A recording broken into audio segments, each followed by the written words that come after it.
Finally, after all these years, the Kia Tasman is ready. 6 years in the making, and despite a couple of setbacks on the way, Kia's ute has landed here in Australia. It's in showrooms now for you to go and have a look at, and you're about to see an enormous onslaught of reviews of this Ford Ranger and Toyota Hilux Challenger. But almost all of those reviews are going to be of the all-singing, all-dancing 78 grand Tasman X Pro, which is a pretty expensive pickup. We're going to do things a little bit differently on this Chasing Cars review of the Tasman, because I've got the SX here, a possible sweet spot from the lower end of the range. The SX is one tier up from base, it's only available in four-wheel drive, and most importantly, it's 58.5 grand drive away, so much cheaper than those top tier Tasmans where the lack of a V6 powertrain is probably most offensive.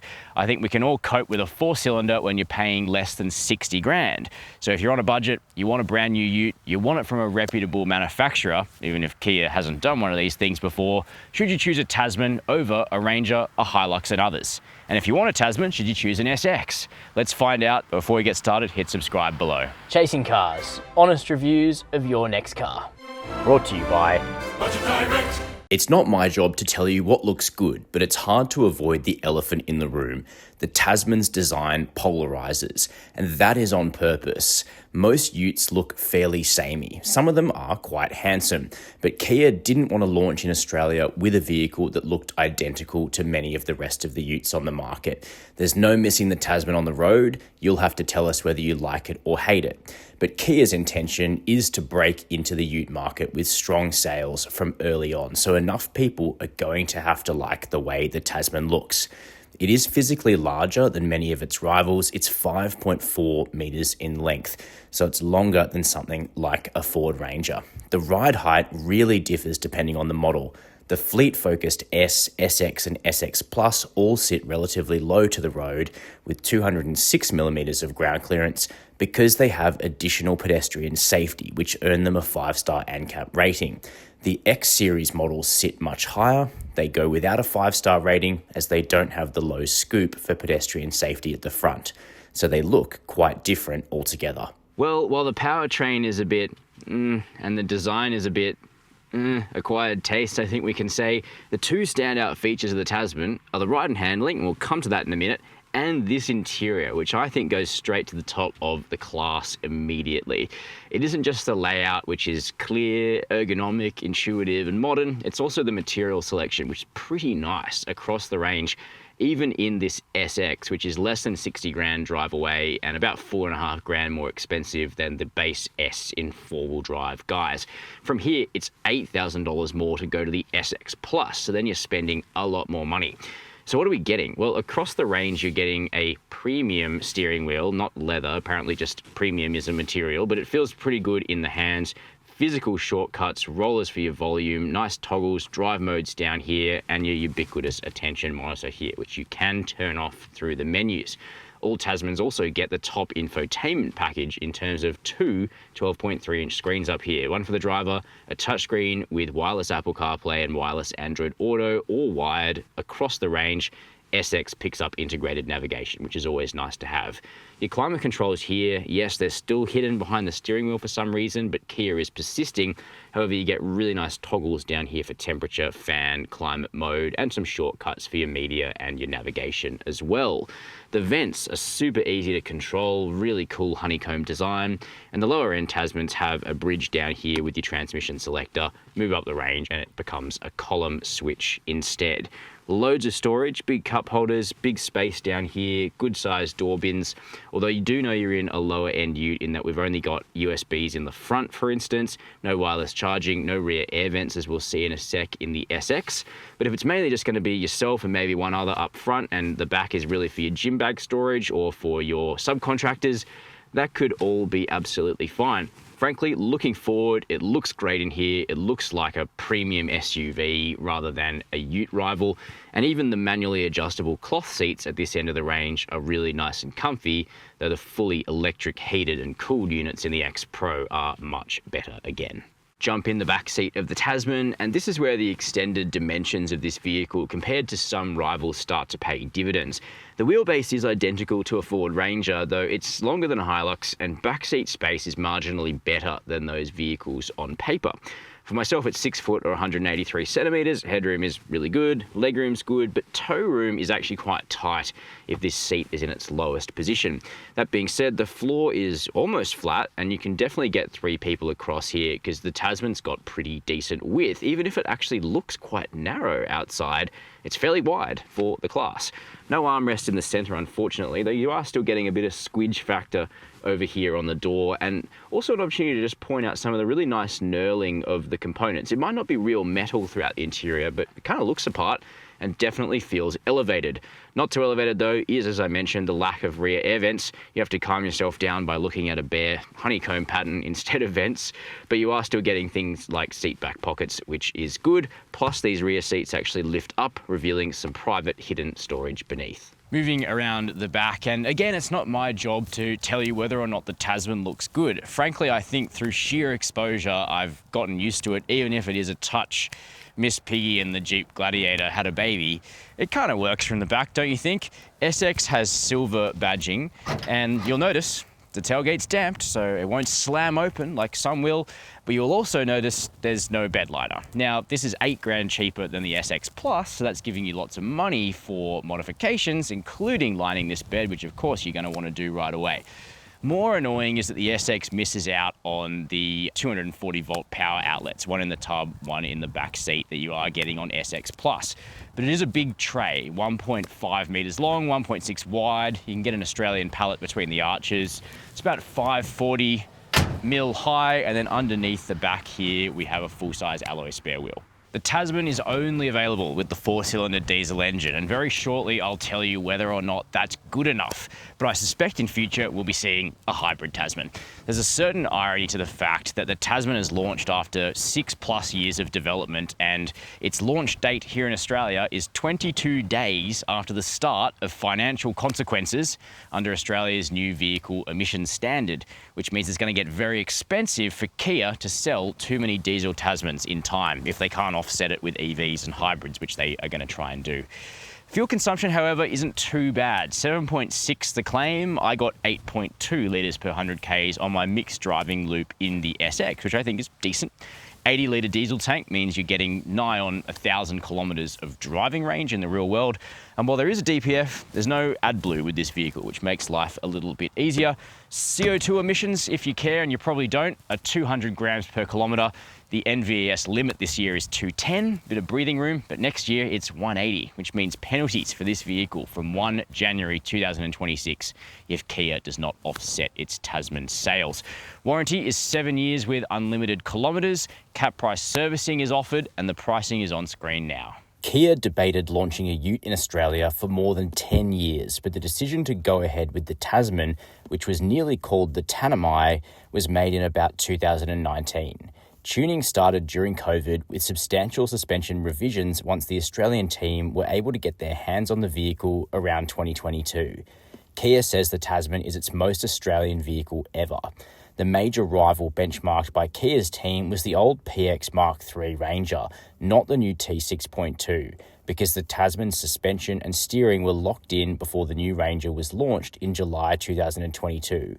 Still, the Kia Australia team secured substantial wins like triple rate leaf springs and the use of ZF Sachs frequency selective dampers all round.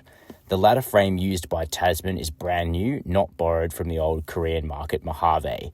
That means we're likely to see it used on other vehicles in future, perhaps a full-drive wagon version of the Tasman, and perhaps by Hyundai, which wants to adapt this platform for a hybrid ute. And now for the crucial part, driving the new Tasman. Where does it sit among the established dual cab utes in the Australian market, which the Tasman plans to knock off? Because remember, this vehicle will need to sell about as much as the Isuzu D-Max in order to hit Kia's goals. So does it drive well enough? Well, the answer is it actually does drive quite well, particularly in terms of ride and handling. Now, all utes like this are pretty agricultural vehicles. There are levels, there are nicer utes, there are worse utes. The Ford Ranger and Volkswagen Amarok are pretty well established as the dynamic benchmark in the segment at this point in time, though of course that could be disrupted at any point. I don't believe, having driven a lot of Ks now in a bunch of different Tasmans, I don't believe the Kia has knocked the Ranger and Amarok off their perch as the best driving utes on road. However, there are aspects of the dynamics of the Tasman that are better. But I want to come back to the ride and handling because we should get the elephant in the room out of the way first, and that is the engine. As we conveniently come up to a 100 zone, let's accelerate from 60, 80, 90, 100. Is it the quickest in the world? No. Is the 2.2 litre single turbo diesel 4-cylinder in the Tasman enough engine? In the SX, yes. However, I think if you buy the Tasman X Line or X Pro, there will be days where you wish it had a V6, like you can get in the Ford Ranger and the Volkswagen Amarok, or perhaps a plug-in hybrid system like we're seeing in the BYD Shark 6, which is selling in considerable numbers here in Australia. The fact is, in most circumstances, the Tasman's 4-cylinder diesel is actually a relatively decent unit. Even though it's down on torque compared to the Hilux or the Ranger's 4-cylinder options, which typically have 500 Newton meters versus 440 here, the gearing is pretty clever in the 8-speed torque converter automatic. Response from the engine is good, and there's actually over 400 Newton meters available from the engine right up into the 3000 RPM zone, which is a little bit better than some of the Tasman's 4-cylinder rivals. And 4-cylinder diesels, Kia is at pains to remind us, are still 80% of the ute market here in Australia. So they don't think they're coming in with an engine that's not good enough. That said, Kia Australia executives openly concede that they would have loved to have seen a turbo V6 powertrain in either petrol or diesel, but the emissions framework surrounding Tasman, which has now started to bite here in Australia, just meant it wasn't economical to do. Whether that position changes in future, we don't know. A hybrid system would also be an interesting option for boosting the performance of Tasman. But out on the road, particularly here at the lower end of the range, it's quick and snappy enough to respond underfoot. The gearing of the 8-speed, as I say, is clever to really try and keep the engine on the boil as much as possible, and it does respond very snappily. While towing, of course, the extra muscularity of a 6-cylinder would be nice, but frankly, the Tasman does get the job done. But while Australian laws had a role to play in the selection of the 4-cylinder diesel for our market, the most Aussie aspect of the Tasman is the ride and handling, which was largely done here on local roads and also at Kia's proving grounds in South Korea. Now, what you feel is ride quality that is better than most utes. It's hard to make utes ride well. They still have agricultural ladder frames and are really heavy-duty workhorses with high payloads and good towing capacity, just like the Tasman. However, the body control and the ride comfort are decent in the Kia. There are probably some plush specs of Ford Ranger and also the Volkswagen Amarok Panamericana that continue to be the best riding mid-sized pickups in the market, but I do think that Tasman rides better and is generally more comfortable and refined than your D-Max, your BC50, Triton, Navara, etc. So it's really in that upper third of the segment for its dynamics, and I think that's a good USP for the Tasman, particularly here at the lower end of the range, where something like an SX is not costing the earth, but is better to drive than most rival utes. The steering too is interesting. It's rather un-ute-like. It's heavily weighted in terms of what they've dialed into the electric power steering, but it's a positive and intuitive connection to the front wheels. Grip levels have been relatively decent on our test drive today across lots of punishing urban and country roads here in rural New South Wales. And all in all, the Tasman is surprisingly rewarding to drive. I do find myself wishing it had a little bit more punch here and there, but partially because the chassis on this ute is actually decent, and doing miles on winding country roads is more fun than you'd expect it to be in this vehicle, at least with two adults in the car. I still haven't driven a fully laden Tasman out on the road, which hasn't involved towing. Be interesting to see how that does change the dynamics in terms of adding a bit more weight over the rear axle. Might even make them a little bit better. I like the tuning of the traction control and the stability control that I've been able to test in this vehicle, and the safety systems also work well. And one of the reasons you'll want the SX is for the highway drive assist too, which becomes standard at this level in the range. Keeps you right strongly in the center of the lane, which is going to reduce your fatigue on long drives nicely. However, I wish the 360-degree camera was standard across the range, and even at this price it really should be. blind spot monitoring works well, but you'll have to step up to the X series trims in order to get the camera blind spot monitoring that Kia does so well. However, visibility out of this big rig is really quite decent, and the size is one thing to note. It's bigger than a Ranger or a Hilux. Weight is pretty line ball at around 2200 kegs, but it is longer, wider and taller than those rivals. So getting it into your driveway or your garage isn't a guarantee if you're upgrading out of a smaller ute. So you'll want to check that carefully before signing on the dotted line. So what's my first verdict on the Kia Tasman, and specifically about the SX? First, the Tasman. It is difficult to overstate how important this vehicle is to Kia. Yes, it has some impacts in terms of Kia's emissions, and it will need to be offset with EVs and hybrids, and there's a plan to do that. But selling 20,000 Tasmans a year is the goal over the next 10 years for this vehicle. It's all about making Kia a fixture in Australia, warding off the influence of Chinese brands that are really starting to steal market share from some of the established players just like this one. So would I buy a Tasman, having said all of that? Probably not yet. I suspect there will be a premium powertrain option in time. We know the platform can do electrification. Maybe we'll see a powerful plug-in hybrid. Maybe we'll see an EV, although I suspect that's probably not what most customers are looking for. There's an off chance we could see a 6-cylinder, but I strongly doubt it. The 4-cylinder is workable enough, especially in the SX, which can make financial sense. I think it's a bit better than a Ranger XLS or a Toyota Hilux SR at this kind of price.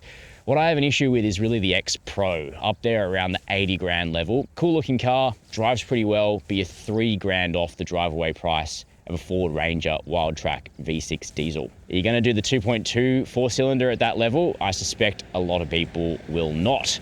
So if I did have to pick up a Tasman, I'd be probably aiming towards the lower end of the range for now. But what is your opinion? Please let me know down below in the comments what you think about this vehicle. Have you ordered one? What's your experience been like? Let us know some feedback.